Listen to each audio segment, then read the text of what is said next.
Hello and welcome to this special webinar on exploring networking essentials, quality of service deep dive. Let me share my screen first.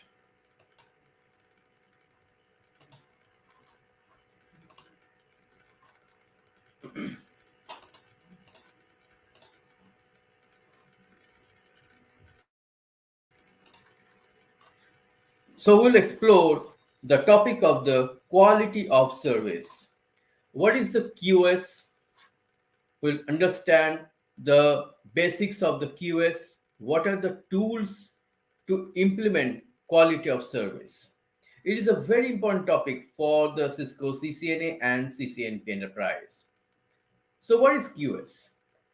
What is quality of service? Quality of service deals with certain things like congestion management and bandwidth control. So, if a traffic is coming to my router interface, so there are three type of traffics, that is voice, video, and data. And we have to classify. We have to say classify means what? We have to identify the traffic. We have to mark the traffic means we have to prioritize the traffic. Means that if all traffic is coming together to our router interface, then what happens that the congestion may take place. Some traffic jam like situation may take place. So we cannot allow that because our WAN interface has a precious bandwidth, right? So definitely we cannot allow that a congestion will happen in the interface. So we have to implement QoS policy. We'll discuss this queuing, shaping, these things in detail.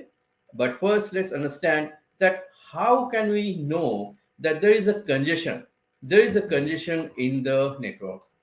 So we actually create multiple queues to prioritize the traffic if we face congestion. Now, how to know that there is a congestion in our network? So let's say there are some characteristics of the network traffic to analyze that if we need quality of service. Say I am buying a new router and I am attaching it to the WAN traffic, say the VPN.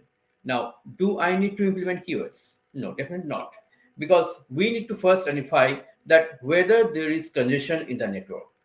There are certain things like bandwidth, delay, jitter, and loss. Now, bandwidth, we all know that bandwidth is like the speed of the link, and in bits per second definitely, or it may be in kbps, mbps, or gigabit per second. Now it is a measurement that is the speed of your link.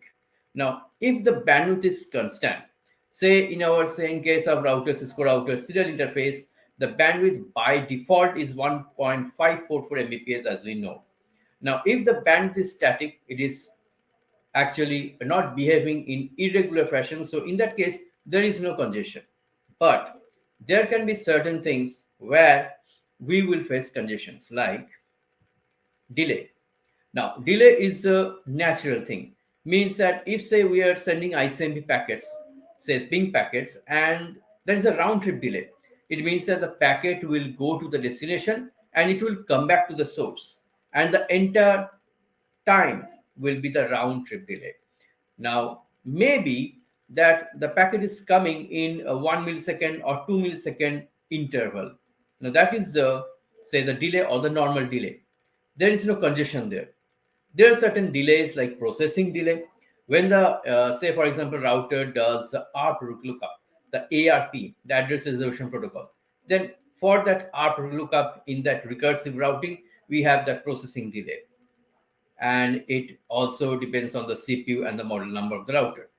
Then there is a queuing delay, that you are implementing QoS and the packets are waiting in a queue in the router interface. So that is actually queuing delay. So that is natural, but what is not natural, that is, say there are different delays like serialization delay or propagation, but main thing is jitter. This is very bad for your network. Jitter means that it is an irregular delay. It means that the delay is increasing, decreasing, or increasing, decreasing every time. Say, for example, the delay between the packet 1 and packet 2 is 20 millisecond. Then again, the delay goes up to 40 millisecond. And again, the delay between the packet 3 and 4 comes down to 5 milliseconds. Now, if that is the pattern, so it is going up and down, going up and down, it means that you are facing congestion in the network and your network is not stable. So in this case, you have to implement quality of service, certain measures to actually control the congestion in network. Because see, we cannot actually build a network which is totally congestion free. That is not possible. But we can control the delay, we can control the jitter. Now, let's discuss the three categories of QoS. Now, the first is not strict, means it is best effort. Say first in, first out, FIFO. So if the packet is coming to the router interface, as it comes, it goes out first. The first packet goes out first, then the second packet, then the third packet. So basically, there is no QoS policy, but we call it best effort. Then there is differentiated services, DiffServ. It is less strict. And the third one, and the third one is this is IntServe or integrated services. It means that it is a very strict QoS. Now, DiffServe, in that case, the applications they share the bandwidth. Say one application is not utilizing a part of bandwidth, and then it actually gives that bandwidth to other applications. So it is less strict. But strict QoS is that it's reserving the bandwidth. We have the RSVP protocol, resource reservation protocol for that. We generally implement less strict QoS. Now, this is a figure which is telling you that the input packets are coming to the router interface, and you have the output queues. You have different output queues. It is actually here in the different colors like red, purple, and black. So red means high priority packets, and violet or purple means a medium priority, and black denotes a low priority. So it means that all the traffic is coming to the router interface, but the router is actually keeping it in scheduler, and it is making some queues for the packets. Now you can see that again packet 1, packet 2, packet 3, like many packets are coming to the router or the switch also, because QoS is implemented on switch in layer 2 and in router in layer 3 both. And what we do, first we do classification, like class 1 say for voice packet, class 2 for video, and the class 3 for data packet. Now we have to first classify or identify. So for classification, you have something like NBAR also, that network-based application recognition. That is the Cisco's tool to actually classify or identify the packets and prioritizing that. So after the classification, you will do the marking or the prioritization. Like you have different values like this CS7, like class selector. You have EF, expedite forwarding. That is for the layer 3 marking. We have the CS for the layer 2 marking. So different type of marking values are there.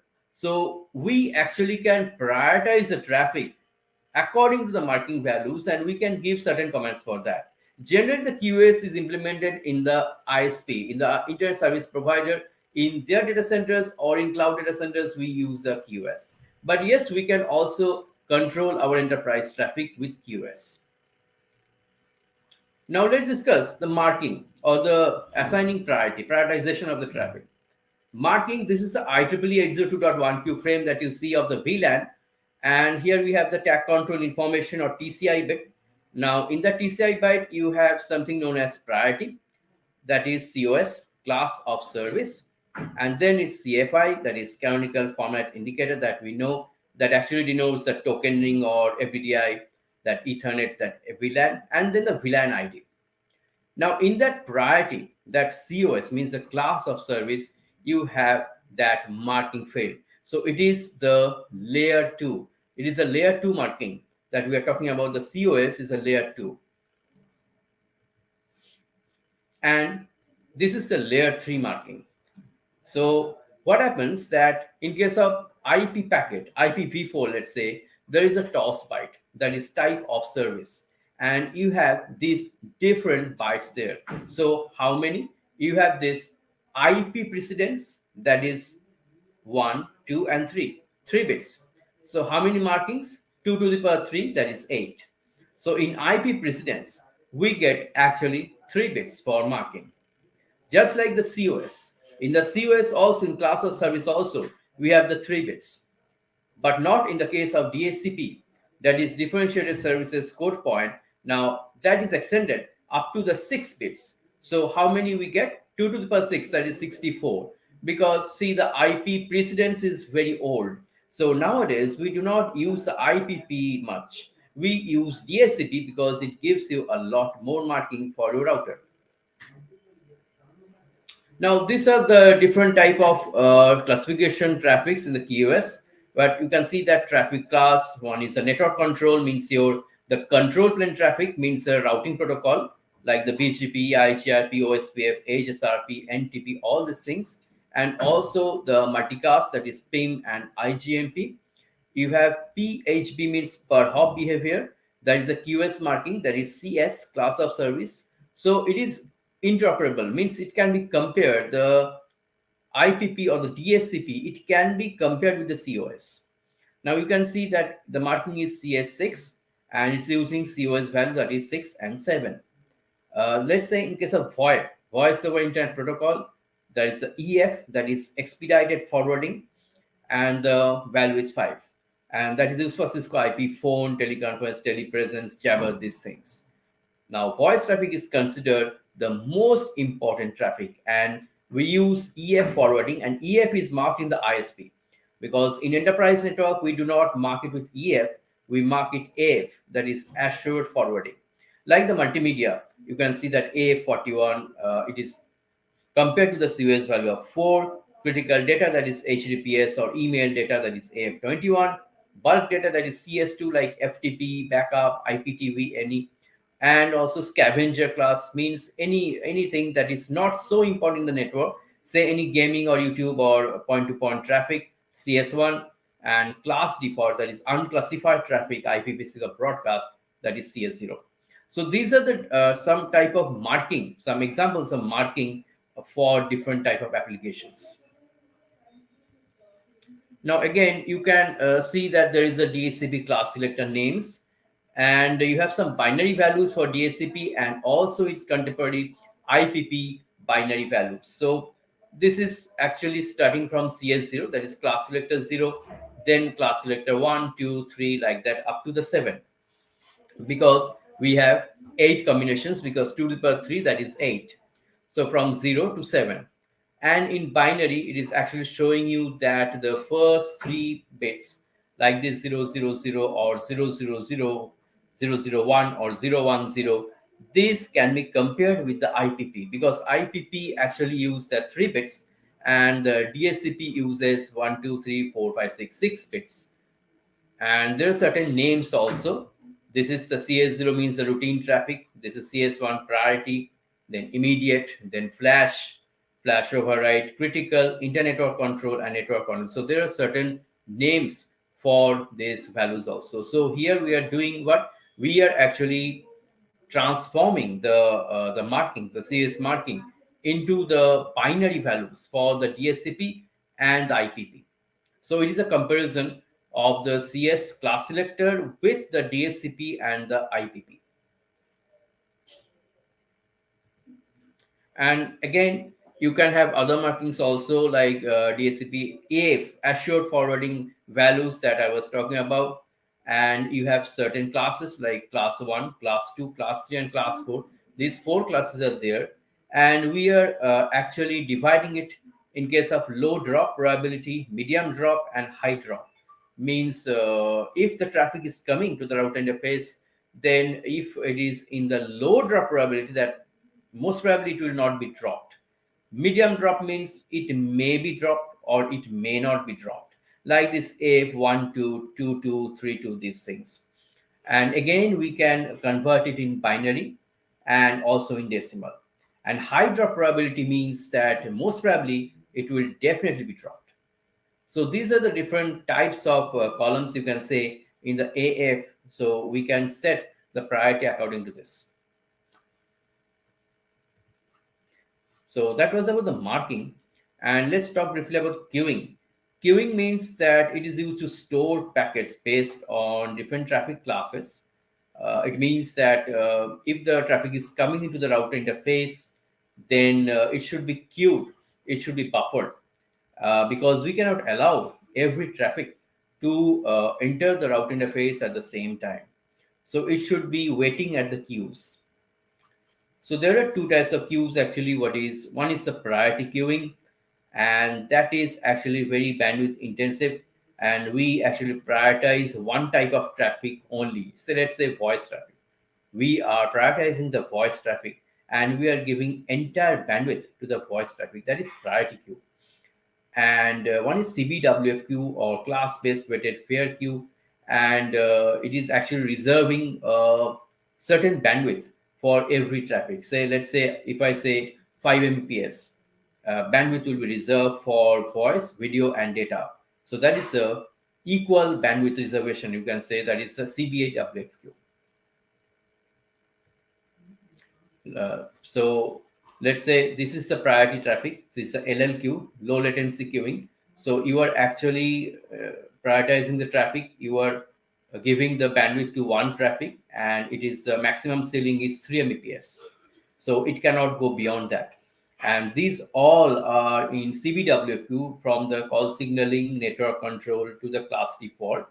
And it is actually reserving bandwidth that is maybe 1 Mbps or maybe 3 Mbps, but it is the minimum bandwidth. So it can go beyond that also, but it is the minimum level of bandwidth. And then you have two methods to control the network congestion. That is, one is shaping. Shaping means that it is a lenient policy. You can say less restrictive. We can say shaping means that if the traffic is coming in my route interface, but I am facing congestion, in that case, the shaping will not allow the incoming traffic to enter the route interface, but it will not drop the traffic. It will actually tell the traffic to wait in the scheduler. As you can see that is in the graph, is this shaping is not dropping the traffic, but is keeping the traffic in the waiting queue. And this is a policing, or the policers, means the policing policy. Policing means that if the traffic is coming and there is congestion in the network, then it actually throws away the traffic. It discards the traffic policing. And you can see that in this graph, there's a traffic against the time, and it is dropping the traffic right away. So if even the voice traffic is also coming, then also it will be dropped. We have something known as tail drop as well, that it is related to the WRED, or weighted random early detection. And when the output queue is full, then the packets will be dropped randomly. It means that, say this is the interface output queue, and the packets are coming. It may be voice, it can be video, it may be data. Now the router scheduler drops the packet randomly. It doesn't know about the traffic. It doesn't care about the incoming traffic. It randomly picks and drops the traffic. If it's facing the congestion, in the tail, means in the latter part, it drops every traffic. And then we have something known as weighted random early detection.